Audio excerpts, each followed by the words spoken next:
বন্ধুরা, আমরা যে ভয়েস চেঞ্জ নামক সিরিজটি শুরু করেছি, আজকে 3 নম্বর পার্ট। তো গত দুটি ভিডিওতে আমি ভয়েস চেঞ্জ এবং টেন্স নিয়ে আলোচনা করেছিলাম এবং প্রেজেন্ট ইনডিফিনিট টেন্স এবং তার ভয়েস চেঞ্জ আমরা করেছিলাম।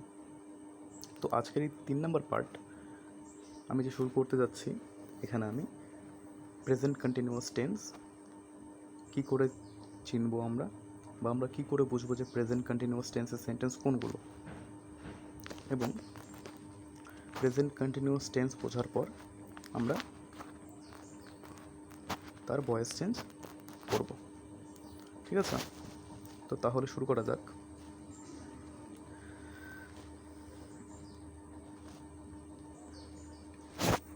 বন্ধুরা দেখো, প্রেজেন্ট কন্টিনিউয়াস টেন্সটা কি? সাধারণত বাক্যে যদি যাচ্ছি, খাচ্ছি, করছি, দেখছি, বা যাচ্ছে, খাচ্ছে, করছে, দেখছে, বা যাচ্ছ, খাচ্ছ, করছো, দেখছো, এই ধরনের ক্রিয়া বা ভার্ব থাকে, তাহলে আমরা বলতে পারি যে বাক্যটি প্রেজেন্ট কন্টিনিউয়াস টেন্স বা ঘটমান বর্তমানকালে আছে। তো যদি আমরা আরও সহজ করে বলি, তাহলে এখানে দেখো আমি দুটি উদাহরণ দিয়েছি। কেমন? দেখো, এখানে আমি দুটি উদাহরণ দিয়েছি যে আমি বাজার যাচ্ছি আর রাহুল বাজার যাচ্ছে। তো আমি বাজার যাচ্ছি এর অর্থ হলো যে আমি এখনও বাজার যাচ্ছি, অর্থাৎ আমি বর্তমানকালে কাজটি কোনো এক সময় শুরু করেছি এবং এখনও আমার ক্রিয়াটি অর্থাৎ কাজটি শেষ হয়নি, মানে আমার বাজার যাওয়া শেষ হয়নি, আমি এখনও বাজার যাচ্ছি। কেমন? 2 নম্বর উদাহরণটি দেখো যে রাহুল বাজার যাচ্ছে, অর্থাৎ রাহুল বর্তমানকালে কোনো এক সময় বাজারে যাওয়া শুরু করেছিল, কিন্তু তার এখনও যাওয়া শেষ হয়নি, অর্থাৎ সে বাজারে এখনও যাচ্ছে। তো এই ধরনের বাক্যগুলো যে বর্তমানকালে শুরু হয়ে যেটা তখন অবধি শেষ হয়নি, তাকে আমরা ঘটমান বর্তমানকাল বা প্রেজেন্ট কন্টিনিউয়াস টেন্স বলে থাকি। বোঝা গেল? তো বাংলাতে তো আমরা বুঝতে পারলাম যে প্রেজেন্ট কন্টিনিউয়াস টেন্স বা ঘটমান বর্তমানকাল কী হতে পারে, কিন্তু ইংরেজিতে আমরা কী করে ধরবো যে কোনটা প্রেজেন্ট কন্টিনিউয়াস টেন্সে আছে? দেখো, তার জন্য খুব সহজ একটা নিয়ম আছে। তো আমি প্রেজেন্ট যখন ইনডেফিনিট করিয়েছিলাম তখনও বলেছিলাম যে আমাদের একটা স্ট্রাকচার জানতে হয়। ঠিক আছে, আমাদের একটা স্ট্রাকচার জানতে হয়। এখানেও একটা স্ট্রাকচার আছে, দেখো, ভালো করে দেখো। Subject, verb, object. এখানে লক্ষ্য করলে দেখবে যে সাবজেক্টের সঙ্গে কিন্তু অ্যাম, ইজ, আর আছে। এই অ্যাম, ইজ, আর হচ্ছে প্রেজেন্ট টেন্সের বি ভার্ব। বি ভার্ব বা হেল্পিং ভার্ব বা অক্সিলারি ভার্ব। তো প্রেজেন্ট টেন্সের বি ভার্বের 3টি রূপ হয়। সেটা হচ্ছে কি? অ্যাম, ইজ, আর। ফার্স্ট পার্সনে, অর্থাৎ আই হচ্ছে ফার্স্ট পার্সন, সেখানে কি বসে? সেখানে অ্যাম বসে। সেকেন্ড পার্সন অর্থাৎ ইউ, এবং সাবজেক্ট যদি প্লুরাল ফর্মে থাকে, যেমন দে, উই, তাহলে কি বসে? আর বসে। আর ফার্স্ট পার্সন ও সেকেন্ড পার্সন বাদে বাকি যেসব সাবজেক্ট, সেখানে কি বসে? সেখানে ইজ বসে। তাহলে এই জিনিসটি কিন্তু আমাদের মাথায় রাখতে হবে যে কোনখানে বি ভার্বের কোন রূপটা বসে। তারপর দেখো যে ভার্বের সঙ্গে আইএনজি, অর্থাৎ ভার্ব ধরি আমরা ডু, ভার্ব ধরি আমরা ডু। ঠিক আছে, তো তার সঙ্গে যদি আমরা আইএনজি যুক্ত করে দিই, তো সেটাই হচ্ছে ভার্বের আইএনজি। ডু হচ্ছে ভার্ব, আর আইএনজি প্লাস আইএনজি অর্থাৎ হয়ে গেল ডুইং। আর তারপর কী বসে? অবজেক্ট। তো এটা হচ্ছে প্রেজেন্ট কন্টিনিউয়াস টেন্সের স্ট্রাকচার। তো এটা আমাদের মাথায় রাখতে হবে। তো দেখো, এই স্ট্রাকচারকে মাথায় রেখেই আমরা কতগুলো উদাহরণ করব। ঠিক আছে, যেমন প্রথম উদাহরণ দেখো, এখানে বলা আছে যে I am going to school. লক্ষ্য করো যে দেখো, স্ট্রাকচার অনুযায়ী সাবজেক্টের জায়গায় বসেছে আই। দেখো, বি ভার্ব হচ্ছে অ্যাম, ইজ, আর। তো এখানে কী বসেছে? অ্যাম। কেন অ্যাম বসেছে? কারণ আই হচ্ছে ফার্স্ট পার্সন, তাই ফার্স্ট পার্সনের পরে কী বসে? অ্যাম বসে, তাই এখানে অ্যাম বসেছে। তারপর দেখো, ভার্বের সঙ্গে আইএনজি, এখানে কি আছে? গোয়িং। তো গোয়িংয়ে মেন ভার্ব হচ্ছে কি? মেন ভার্ব হচ্ছে গো। ঠিক আছে, তার সঙ্গে কী হয়েছে? আইএনজি, অর্থাৎ গোয়িং। আর স্কুল হচ্ছে অবজেক্ট, তাই কী হলো, I am going to school, অর্থাৎ আমি বিদ্যালয়ে যাচ্ছি। দেখো এখানে যে স্ট্রাকচারটি আছে, দেখো স্ট্রাকচারের প্রতিটা জিনিসই কিন্তু এখানে বসেছে একদম যথাযথভাবে। সাবজেক্টের জায়গায় সাবজেক্ট, অ্যামিজারের জায়গায় অ্যামিজার, প্লাস ভার্ব আইএনজি, তারপর অবজেক্ট। ঠিক আছে, তাহলে I am going to school, I am going to school, অর্থাৎ আমি বাজারে যাচ্ছি, আমি স্কুলে যাচ্ছি। 2 নম্বর উদাহরণটি দেখো, এখানে কি বলেছে, রাম ইজ প্লেইং ক্রিকেট। আবার একইভাবে দেখো যে সাবজেক্টের জায়গায় সাবজেক্ট বসেছে, অর্থাৎ প্রথমে সাবজেক্ট হবে, সাবজেক্টের পরে কি হবে, বিভার্ব বসবে। এখন এখানে রাম সাবজেক্ট রাম বসেছে, এখানে যেহেতু সাবজেক্ট আমাদের বসেছে হলো রাম, এখানে আমাদের সাবজেক্ট বসেছে রাম, তাই রামের পর বিভাব কি বসবে, ইজ বসবে, কারণ রাম থার্ড পারসন, তাই এখানে ইজ বসেছে। তাই সাবজেক্টের পরে অ্যামিজারের মধ্যে ইজ বসেছে। এবার অ্যামিজার বসানোর পর আমাদের ভার্ব বসাতে হবে। তো ভার্ব হচ্ছে কি, প্লেইং, মেন ভার্ব হচ্ছে প্লে, তার সঙ্গে আইএনজি বসেছে, হয়েছে প্লেইং। তারপরে অবজেক্ট হচ্ছে কি, ক্রিকেট। তাহলে রাম ইজ প্লেইং ক্রিকেট, অর্থাৎ রাম ক্রিকেট খেলছে। তো দেখো যে আমরা কি করে বুঝবো যে প্রেজেন্ট কন্টিনিউয়াস টেন্স এর সেন্টেন্সগুলো কীরকম হয়। তো প্রেজেন্ট কন্টিনিউয়াস টেন্সের সেন্টেন্সগুলোকে বোঝার জন্য আমাদের প্রথমে দেখতে হবে যে ভার্বের সঙ্গে আইএনজি। কি দেখতে হবে, আমাদের প্রথমে দেখতে হবে কি, যে ভার্বের সঙ্গে ভি প্লাস কি হয়, আইএনজি। কিন্তু ভার্বের সঙ্গে আইএনজি তো পাস্ট কন্টিনিউয়াসও হতে পারে, ফিউচার কন্টিনিউয়াসও হতে পারে। আমরা কি করে বুঝবো যে প্রেজেন্ট কন্টিনিউয়াস টেন্স কিনা, তার জন্য আমাদেরকে দেখতে হবে কি, অ্যাম ইজ আর। এই অ্যাম ইজ আর এর যে কোনো একটি থাকলেই এবং তারপর যদি ভার্বের সঙ্গে আইএনজি থাকে, তাহলে আমাদের চোখ বন্ধ করে মেনে নিতে হবে যে এটা প্রেজেন্ট কন্টিনিউয়াস টেন্সেই আছে। তাহলে আমরা জানলাম যে প্রেজেন্ট কন্টিনিউয়াস টেন্স কীভাবে আমরা বুঝবো।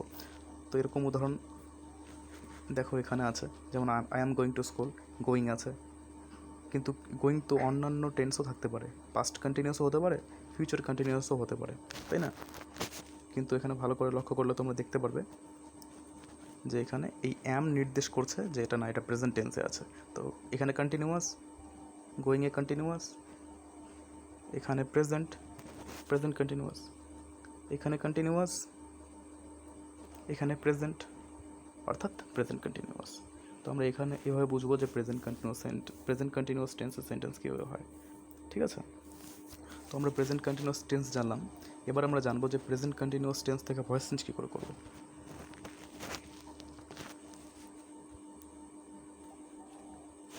তো দেখো এখানে আমি কিছু উদাহরণ দিয়েছি, যেমন রাম ইজ প্লেইং ক্রিকেট। তো এটা কিসে আছে, প্রথমে আমাদের বুঝতে হবে এটা প্রেজেন্ট কন্টিনিউয়াস আছে। কী করে বুঝবো, প্লেইং কন্টিনিউয়াস, ইজ প্রেজেন্ট, অর্থাৎ এটা প্রেজেন্ট কন্টিনিউয়াস টেন্সে আছে। আর এই সেন্টেন্সটা কিসে আছে, অ্যাক্টিভ ফর্মে, কারণ ভয়েস দুটি, active voice and passive voice. আরেকটা হয় সেটা কোয়াসি প্যাসিভ, ওটা আমাদের পরীক্ষা আসে না। তো আমরা অ্যাক্টিভ আর প্যাসিভ নিয়ে আলোচনা করবো। তো এটা কোয়েশ্চেনটা কিসে আছে, অ্যাক্টিভ, তো আমাদের প্যাসিভে করতে হবে, অ্যাক্টিভ থেকে ভয়েসটা চেঞ্জ করে প্যাসিভে আনতে হবে। তো তোমরা ভয়েস চেঞ্জের নিয়ম তো তোমাদেরকে বলাই হয়েছিল, আমি আরেকবার সেটা আলোচনা করছি। যে মনে রাখতে হবে আমাদেরকে যে অ্যাক্টিভের সাবজেক্টটি প্যাসিভের অবজেক্ট হয়, অ্যাক্টিভের অবজেক্টটি প্যাসিভের সাবজেক্ট হয়ে যায়। এই জিনিসটা কিন্তু খুব ভালো করে আমাদের মাথায় রাখতে হবে, ঠিক আছে? তাই দেখো এখানে অ্যাক্টিভের সাবজেক্ট ছিল, অবজেক্ট ছিল ক্রিকেট, এখানে এটা প্যাসিভের হয়ে গেছে কি সাবজেক্ট, তাই ক্রিকেট হয়েছে। এখানে দেখো ইজ একটা আগে থেকেই আছে, মানে বিভাগ নির্দেশ করছে যে এটা প্রেজেন্ট কন্টিনিউয়াস, তাই এখানে ইজ। এখানে রাম ছিল থার্ড পার্সন, তাই ইজ বসেছে। এখানে ক্রিকেটও থার্ড পার্সন, তাই এখানে ইজ বসেছে, ঠিক আছে? এবার একটা জিনিস এখানে আমাদের মাথায় রাখতে হবে প্রেজেন্ট কন্টিনিউয়াস টেন্সের ভয়েস চেঞ্জ করার জন্য, যে আমাদের এই জিনিসটাকে আমরা এখনই আলোচনা করব না। আমরা জানি যে ভয়েস চেঞ্জে কী করতে হয়, V3 হয়, অর্থাৎ ভার্বের থার্ড ফর্ম করতে হয়। তো এখানে V3 হয়েছে। এখানে প্লেইং মেন ভার্ব হচ্ছে প্লে, তো প্লে এর থার্ড ফর্ম হচ্ছে প্লেড, তাই এখানে প্লেড হয়েছে। তাহলে এখানে বিং কী করে এসেছে, যে দেখো যখন আমরা ভয়েস চেঞ্জ করার সময় থার্ড ফর্ম করি, তো থার্ড ফর্ম করার সঙ্গে সঙ্গে সেই থার্ড ফর্ম একটা বি ভার্ব নিয়ে আসে, সেই থার্ড ফর্ম একটা কী নিয়ে আসে, বি ভার্ব নিয়ে আসে। তো এখানে তো একটা আগে থেকেই বি ভার্ব আছে, তার আরেকটা কি ইজ বসাবো, যে না আরেকটা ইজ বসানো এখানে যাবে না। সেজন্য কী করতে হবে, যে বি ভার্বটাকে বি রাখতে হবে। কী রাখতে হবে, বি ফর্মেই রাখতে হবে। তো যেহেতু এটা প্রেজেন্ট টেন্স, তাই প্রেজেন্ট টেন্সের বিভাব কি, অ্যামিজার, কিন্তু এখানে যেহেতু একটা আগে থেকেই বসেছে, দেখো তোমরা ভালো করে দেখবে যে এখানে আগে থেকে একটা কিন্তু ইজ বসে আছে, তাই কিন্তু আমরা আর ইজ এখানে বসাতে পারবো না। তাই আমরা কি করব, যে বিটাকে বি রাখবো এবং তার সঙ্গে প্লেয়িংয়ের যে আইএনজি বাকি ছিল সেই আইএনজিটাকে আমরা অ্যাড করে দিয়ে কি তৈরি হলো, বিং তৈরি হলো।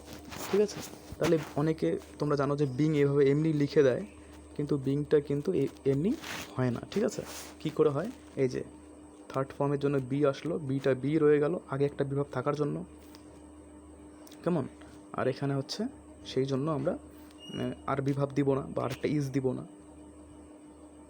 কিন্তু তার জন্য তো আর আসবে না এমন না, বিভব তো আসবেই। সেজন্য বিটাকে বি রাখবো, বিটাকে বি হিসাবেই রাখার পর এখান থেকে যে প্লেয়িংয়ের আইএনজি ছুটে গিয়েছিল সেই আইএনজিটাকে কন্টিনিউইটি করার জন্য, অর্থাৎ এটা যে প্রেজেন্ট কন্টিনিউয়াস টেন্সেই আছে সেই কন্টিনিউটি বজায় রাখার জন্য বি এর সাথে আইএনজি যুক্ত হয়ে গিয়ে কী হয়ে গেল, বিং। তাহলে ক্রিকেট ইজ বিং প্লেড। এবার এখানে যে অ্যাক্টিভের যে সাবজেক্ট, প্যাসিভে কী হয়েছে, অবজেক্ট, তাই রাম রাম হয়েছে। আর প্যাসিভের অবজেক্টের আগে সাধারণত কী বসে, একটা বাই বসে, কী বসে, একটা বাই বসে, তাই এখানে বাই বসেছে।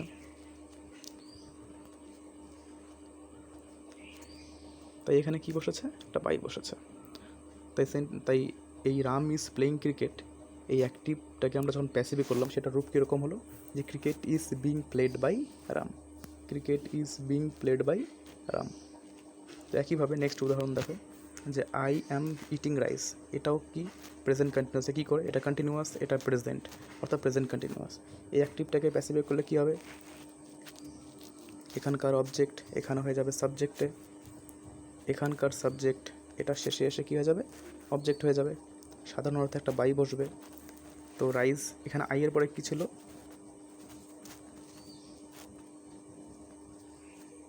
দেখো এখানে আই এর পরে কী ছিল, এম, কিন্তু এখানে রাইসের পরে ইস কী করে হয়ে গেল, এখানে তো এম ছিল, ইস কী করে হলো, কারণ আই হচ্ছে ফার্স্ট পার্সনের জন্য কী হয়, এম হয়, আমি আগেই বলেছি। কিন্তু রাইস তো ফার্স্ট পার্সন না, রাইস হচ্ছে কি থার্ড পার্সন, তাই এখানে ইজ হয়েছে, বোঝা গেল। তাহলে রাইস ইজ, এখানে ইটিংয়ের মেন ভার্ব হচ্ছে কি ইট, ইটের হয়েছে কি থার্ড ফর্ম হচ্ছে কি ইটেন, তো এখানে আইএনজি কিন্তু ছুটে গেল, মানে আইএনজিটা রয়ে গেল এখানে। তো এখানে ইটেন করার জন্য একটা তো বি ভার্ব নিয়ে আসবেই, তো বি ভার্ব তো এখানে আগে থেকেই আছে ইজ, তাহলে কি হবে না, এর জন্য আমাদের কী করতে হবে, বিটাকে কী রাখবো আমরা, বিটাকে আমরা বিতেই রাখবো, এই যে বিটা বি আছে, কিন্তু তার সাথে আমাদের কী করতে হবে, এখানকার যে ইটিংয়ের আইএনজি সেটা এখানে যুক্ত করে দিয়ে সেন্টেন্সটা কী তৈরি হবে, বিং, সেন্টেন্সটা কী তৈরি হবে, বিং। তাহলে বিংটা কিন্তু এমনি তৈরি হয় না, বিংটা হচ্ছে কি এই গ্রামাটিক্যাল রুল দ্বারা বিংটা তৈরি হয়ে যায়। তাহলে রাইস ইজ বিং ইটেন, এখানে সাবজেক্ট আই, এখানে আই ছিল, হয়ে গেছে প্যাসিভে মি, তাই এবং সাধারণ অর্থে কী বসেছে, একটা বাই, অর্থাৎ rice is being eaten by me. সেমভাবে এখানে দেখো যে we are doing voice change, তো এখানে ডুইং কন্টিনিউয়াস, এখানে আর প্রেজেন্ট অর্থাৎ প্রেজেন্ট কন্টিনিউয়াস, তো ডু এর এখানে কী বসেছে, ডান, এখানকার অবজেক্ট এখানে কি হয়ে গেছে, সাবজেক্ট হয়ে গেছে, তো এখানকার সাবজেক্ট এখানে কি হয়ে যাবে, প্যাসিভে, অবজেক্টে আসবে, উই হয়ে যায় প্যাসিভে আস। তো ভয়েস চেঞ্জ, এখানে উই এর পরে আর ছিল, কেন আর ছিল, কারণ উইটা হচ্ছে প্লুরাল সাবজেক্ট, সেই জন্য এখানে আর রয়েছে, উইটা যেহেতু প্লুরাল সাবজেক্ট তাই এখানে কি ছিল, আর ছিল, কিন্তু ভয়েস চেঞ্জ থার্ড পার্সন, তাই এখানে কি হয়ে গেছে, ইজ, মানে ভয়েস চেঞ্জের পর কি বসবে, ইজ, থার্ড পার্সনের জন্য। তারপর কি, এখানে ডান করার জন্য কি একটা বিভার আসবে, তো বিটা তো যেহেতু আগে থেকে একটা বিভাব আছে তাই আমরা বিভাব বসাতে পারবো না, তাই বিটাকে বি রাখবো এবং এখানকার ডুইংয়ের আইএনজিটা এখানে অ্যাড করে দিয়ে, ডুইং আইএনজিটা বি এর সাথে অ্যাড করে দিয়ে কী হয়ে যায়, বিং, অর্থাৎ ভয়েস চেঞ্জ ইজ বিং, তারপর ডান, উইটা কি হয়ে যায়, আস, অর্থাৎ voice change is being done by us. তো এইভাবে দেখো কত সিম্পল ওয়েতে আমরা প্রেজেন্ট কন্টিনিউয়াস টেন্সের ভয়েস চেঞ্জ করলাম। তাহলে বন্ধুরা আমাদেরকে এটাই মাথায় রাখতে হবে যে ভয়েস চেঞ্জ কিন্তু আমাদের এভাবেই করতে হবে। আর ভয়েস চেঞ্জ করার জন্য সবচেয়ে গুরুত্বপূর্ণ হলো কি টেন্স সম্বন্ধে জ্ঞান থাকা জরুরি। যদি আমরা টেন্সই না জানি তাহলে ভয়েস চেঞ্জ কী করে করবো, আমরা কী করে বুঝবো যে এটা কোন টেন্সে আছে সেন্টেন্সটা, তাই সেন্টেন্সটাকে আগে জানতে হবে।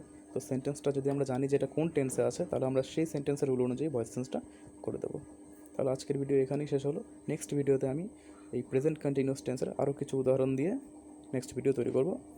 তাহলে আজকে এখানেই কমপ্লিট। ঠিক আছে।